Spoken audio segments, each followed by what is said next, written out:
يتم يعني احتلال الرصيف ثم اكتساح للطريق العام. اليوم يتم تحرير الطريق العام ويرجع لمستعملي السيارات والشاحنات، وتجي اكثر من هذا يستغلوا يعني هكتارات.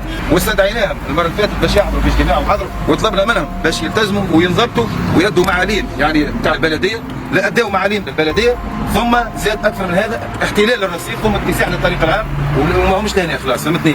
هذا ينتهي اليوم ويتم تحرير الطريق العام. نشاط يحقق انتعاش قصوى، ثم قطاع غيار السيارات كلها، ثم السيارات جاهزه حاضره فهمتني.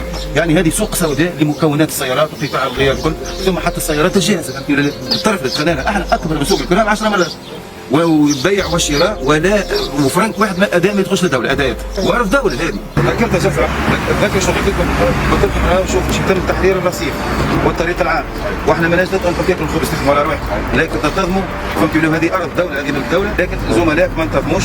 ثم ناس ما التزموش. بربي يشوفونا لا خبير هذه الشحنه هذه، يشوفونا لا خبير شو مشكلين ذا بالضبط. واضح؟ ولا غريبه ولا غريبه.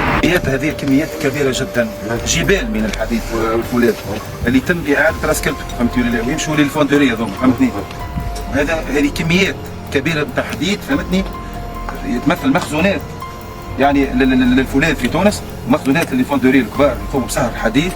يعني هذا لابد كيف زاد من ضبط الاحجام الكبيره تاع الفولاذ هذه فهمتني، وتكون في سياق معقول ويمشي لمكانه اللي يسحقوه، وما يكونش في اطار السوق السوداء ويتم احتكاره من يعني في ناس معينه. وتمثل عائق كبير مستعملي الطريق. اليوم تم تحرير الطريق هذا فهمت ولا لا؟ كيف الرصيف تم يعني احتلاله منذ سنوات وسنوات طويله فهمتني. ثم كذلك طلبنا منهم انا باش يعني ينضبطوا ويقوموا يعني بخلاص معاليم للبلديه فهمت ولا لا؟ واحنا ماناش ضد انهم ياكلوا الخبز ويخدموا على رواحهم.